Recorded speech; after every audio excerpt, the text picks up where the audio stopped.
শেষ সময় এসে গেছি। একটাই অনুরোধ, যে আমরা যেটা অর্জন করেছি সেটা যেন আমাদের বৃথা না যায়। কারণ সীমান্তের ওই পারে ফ্যাসিস্ট বসে আছে, তাই না? সীমান্তের ওপারে বসে আছে, ওখান থেকে নতুন নতুন চক্রান্ত ষড়যন্ত্র করা হচ্ছে। প্রতি মুহূর্তে তারা এক একটা ঘটনা ঘটিয়ে সেটাকে ফেরাপ করে পৃথিবীতে বিশ্বে দেখাতে চায় যে বাংলাদেশ নাকি মৌলবাদীদের দেশ হয়ে গেছে, বাংলাদেশে নাকি এখানে সংখ্যালঘু ভাইদেরকে নির্যাতন করা হচ্ছে। এটা করছে না? কি হচ্ছে? করা হচ্ছে। ভারতের পত্র পত্রিকাগুলো থেকে আমাদের সোশ্যাল মিডিয়াতে এমন ভাবে রাখা হচ্ছে যারা বাংলাদেশে এখন এই ধরনের সমস্ত নিকৃষ্ট ঘটনা করছে। ঘটনা তো তা না। তারা কারা এটা করছে, কেন করছে? আমি কথা এই জন্য বলছি যে এই আনন্দে আমাদের থাকার কোনো অবকাশ নাই যে আমরা জিতে গেছি, সব হয়ে গেছে। আমাদের মাথার উপরে যে খড়গ এখন আছে এবং চতুর্দিকে কিন্তু তারা চেষ্টা করছে আবার অন্ধকারে নিয়ে যাওয়ার। এই জন্য খুব সজাগ থাকতে হবে, সতর্ক থাকতে হবে। কোন রকম হঠকারিতা, কোন রকম বিশৃঙ্খলা যেন কেউ করতে না পারে, সৃষ্টি না করতে পারে, সেটাকে রুখে দিতে হবে। এটা হচ্ছে কিন্তু বড় কাজ একটা। আমি আবারও তোমাদেরকে ভারাক্রান্ত করতে চাই না, কারণ এখন নিঃসন্দেহে তোমাদের একটা নতুন জীবনের স্বপ্ন তোমরা দেখছো, নতুন পৃথিবীর স্বপ্ন দেখছো, এবং সবচেয়ে বড় যে বিষয়টা তোমরা চিন্তা করছো যে এর পরে কি। হ্যাঁ, এটাই কিন্তু আমি চিন্তা করতাম। এখন আমার এই বাংলাদেশটাকে তৈরি করা শেষ করে দিয়ে গেছে, কোথাও কোনো অবশিষ্ট রাখেনি, একেবারে লুটপাট করে। আমি যেটা সবসময় আমার বক্তৃতার ভাষায় বলতাম, মেট্রো ভাষায়, ফোকলা করে দিয়ে গেছে। অর্থনীতি নেই, ব্যাংক লুট, সব জায়গায় লুট, ঘুষ, দুর্নীতি, সমাজ থেকে শেষ করে দিয়ে গেছে। এই বিষয়গুলো তো আমাদেরকে আমাদেরকে মত করতে হবে, আমাদেরকে প্রতিরোধ করে তুলতে হবে। জনগণ যদি রুখে যায়, কার শক্তি নেই সেটাকে সে এইভাবে এগিয়ে নিয়ে যেতে পারে, তাই না?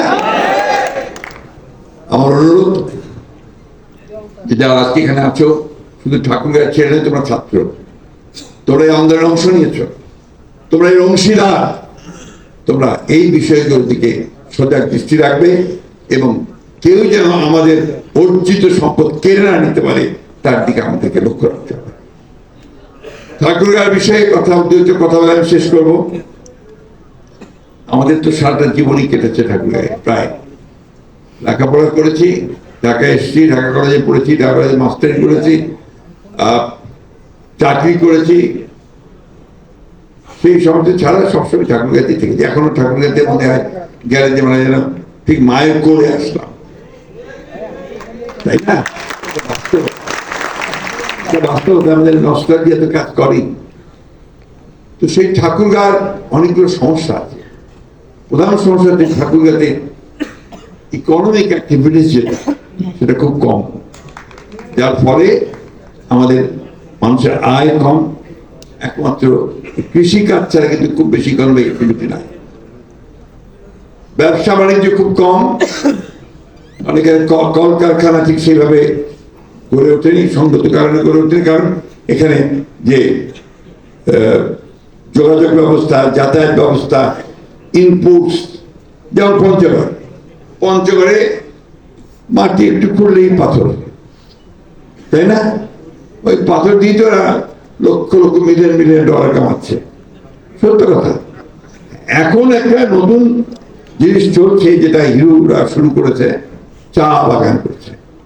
কিন্তু সেই চা বাগান তখনই আরো ভালো হবে, ভায়াবল হবে, যদি সত্যিকার অর্থে তার মার্কেটটা ঠিক মতো খুঁজে পাওয়া যায়। মার্কেট যদি না পাওয়া যায় তাহলে লাভ হবে না।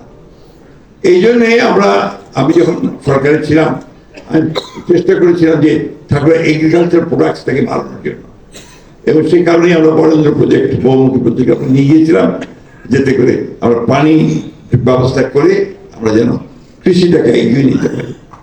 এখনো সম্ভাবনা আছে, যথেষ্ট সম্ভাবনা আছে। ঠাকুরের আর একটা হিডেন রিসোর্স আছে, কিন্তু এটা কতজন জানে আমি জানি না। আমাদের শিরোয়া নদীর পাড়ে টিউবওয়েলটার নাম্বার হচ্ছে বোধহয় সমস্ত 48 নম্বর টিউবওয়েল। হ্যাঁ, 47, হ্যাঁ, এই 48 নম্বর টিউবওয়েল, টিউবওয়েল যেটা, এটার পানি কিন্তু বের হয় গরম পানি। তো আমি জিওলজিস্টদের নিয়ে গিয়েছিলাম সেখানে, তারা বলছে যে এটার নিচে হাইড্রোলিক পাওয়ার, হাইড্রো ইলেকট্রিসিটি জেনারেট করে, নিশ্চয়ই খনি টনি জাতীয় কিছু আছে। আমরা সরকার থেকে চেষ্টা করেছিলাম যে ওখানে কিছু আপনার কাজ করা যায় কিনা, পাশও হয়েছে প্রজেক্টটা, শেষ করা যায়নি। আমরা চেষ্টা করবো যাতে করে এটাকে, এই প্রজেক্ট নিয়ে এখানে ড্রিল করে যদি কোনো ওই ধরনের কিছু তাপ উৎপাদনকারী যে যদি কিছু পাওয়া যায় তাকে কাজে লাগে। আর সবচেয়ে বড় পার্সপেক্টিভ যেটা, সেটা হচ্ছে আপনার অ্যাগ্রো প্রসেসিং ইন্ডাস্ট্রিজ, কৃষি প্রক্রিয়াজাতকরণের ইন্ডাস্ট্রি তৈরি করতে হবে। এটা করলে আমাদের কিছুটা কাজে দেবে, এমপ্লয়মেন্ট জেনারেট করবে, কর্মসংস্থান সৃষ্টি হবে, আমাদের ছেলেমেয়েরা কাজ করতে পারবে। আরেকটি বিষয় যেটা বলে আমি শেষ করবো, যে সবার আগে যেটা প্রয়োজন হবে আমাদের, এটা আমাদের এই রাজনীতি সব জায়গায় না, সব জায়গায় রাজনীতি দরকার নেই। আমাদের উন্নয়নের ক্ষেত্রে আমরা সবাই এক, ডেভেলপমেন্টের ক্ষেত্রে আমরা সবাই এক হবো। ওখানে কে বিএনপি, কে আওয়ামী লীগ, কে ন্যাপ, কে দেখিনি, ভবিষ্যতে দেখব আমরা কিভাবে ছোট ছোট প্রজেক্ট করে সামনের দিকে এগিয়ে যাওয়া যায়, কিভাবে স্মল ইন্ডাস্ট্রিজ গড়ে তোলা যায়, সেই বিষয়গুলোকে আমরা অবশ্যই দেব। আল্লাহ যদি আমাদেরকে সেই সুযোগ দেন, সবাইকে তাই করতে হবে। আমি শেষ করব, আমি তোদের তো ছোট করা বিশ্ববিদ্যালয়ের কথা, বিশ্ব তো হয়ে গেছে, তাই না? বিশ্ববিদ্যালয় তো নির্দেশ হয়েছে, আইন হয়ে গেছে, এখন বিশ্ববিদ্যালয় তৈরি হবে, নিশ্চয়ই হবে। হ্যাঁ,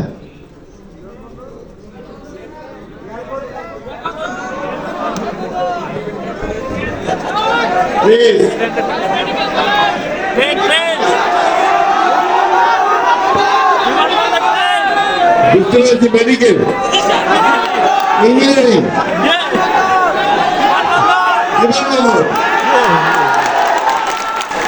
এখন আমার একটা প্রশ্নের উত্তর দেবে, এই বিমানবন্দরে কোচি ভাই ছাড়া কে উঠতে পারবে? আমার কলিমুদ্দিন ভাই বিমানবন্দরে উঠতে পারবে না, এটা বাস্তবতা। আমি স্টুডেন্ট অফ ইকোনমিক্স, আমি এই কারণে বলি যেটা প্রাধান্য দেওয়া দরকার সেটাকে প্রাধান্য দেবেন। আপনার ট্রেন চালু হয়েছে, এই ট্রেনটাকে আরো ভালো করতে হবে,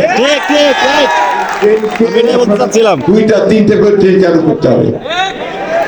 আপনার বাস সার্ভিসটা ভালো করতে হবে, সুযোগ হয় প্রায়োরিটি থাকে বিমানবন্দর হবে। আমরা চালু করেছিলাম বিমানবন্দর, আমরা চালু করেছিলাম তৃতীয়বারের মতো পারাবাদ এয়ারলাইনকে নিয়ে গিয়েছিলাম, কিন্তু কাজ করতে পারেনি। যে ওটা কমবে না, বিমানে আমার যাওয়ার দরকার নেই, আমি তো বাসে যাব, ট্রেনে যাব, এটাই আমার দরকার, ঠিক না? শোনো, মূল কথা যেটা, যাতে আমার সাধারণ মানুষের উন্নয়ন হয়, উপকার হয়, তার আয় বাড়ে, সেই কাজটাই আমাকে সবচেয়ে আগে করতে হবে। এবং একই সঙ্গে আমাদের ছেলেরা যেন ঠাকুরের থেকেই পড়তে পারে তার ব্যবস্থা করতে হবে। আমরা ইঞ্জিনিয়ারিং ইউনিভার্সিটির ব্যাপারে আমরা খুবই সচেষ্ট হবো, কারণ এর আগেও আমরা এটা কাজ করে এগিয়ে রেখেছিলাম। আর মেডিকেল কলেজের ব্যাপারটা আমরা দেখবো, কিন্তু প্রশ্ন অনেক প্রবলেম আছে। সেটা যে মেডিকেল কলেজের ওখানে মেডিকেল হসপিটাল লাগবে, সে অনুযায়ী এগুলো আস্তে আস্তে হবে। যখন এরা যখন বড় হবে, মন্ত্রী হবে, এমপি হবে, আমার ছেলেরা তখন তারা করবে, ঠিক না? আমরা বুঝতে হবে তোমাদের সবচেয়ে বেশি প্রয়োজন হচ্ছে ইনকাম জেনারেটিং অ্যাক্টিভিটিস। এটা করতে না পারলে কোনোটাই ভায়াবল হবে না, ফিজিবল হবে না, তাই না? ওই কাজগুলো আমাদেরকে করতে হবে, সেইভাবে আমরা কাজে। তোমাদের এই সংগঠন, এই ছাত্র কনভেনশন, এটাকে তোমরা আরো ভাবো, আরো চিন্তা করো কি করে এটাকে একটা ভালো চেহারা দেবে, রূপ দেবে। বাট এগেইন আমি বলছি, নট এনি পার্টিকুলার পলিটিক্যাল পার্টির সামনে এটাকে করবো না, সবাই মিলে করবো। তাহলে আবার ওই আওয়ামী লীগের সঙ্গে তোমাদের পার্থক্য থাকবে না, তাই না? আমরা পলিটিসাইজ করতে চাই না, আমরা সবাই মিলে কাজ করতে চাই। আমি তোমাদের সকলের আবারও ধন্যবাদ জানাচ্ছি, যারা অর্গানাইজ করেছে তাদেরকে ধন্যবাদ জানাচ্ছি। আর খুব ডিসেম্বর জানুয়ারি মাসের মধ্যে যেন তোমরা একটা আরো ভালো একটা আয়োজন করতে পারো, গেট টুগেদার করতে পারো, সেখানে আরো নতুন আইডিয়া নিয়ে আসবা, এই সংগঠনগুলো কি করে তোমরা আগিয়ে নিয়ে যাওয়া সেটা ব্যবস্থা করবা, তাহলে সেখানে আমরা সেই আলোচনাগুলো করতে পারবো। আর এখানে ঠাকুরগাঁ সমিতির কথা বলা হয়েছে। ঠাকুরগাঁ সমিতির দুটো ভাগ বোঝায়, তাই না? এটা আমার মনে হয় যে যারা দায়িত্বে আছেন তারা চিন্তা করবেন শীঘ্রই এটাকে কিভাবে তারা একটা করে নিয়ে আসতে পারে। আবার তোমাদেরকে অনেক ধন্যবাদ, অনেক ধন্যবাদ, অনেক ধন্যবাদ। আমরা ঠাকুরগাঁওবাসী, আমরা ঠিক মতো আগায় যাবো। সবাই ভালো থাকবে, সুস্থ থাকবে, আর একসাথে থাকবে, ঐক্যবদ্ধ থাকবে।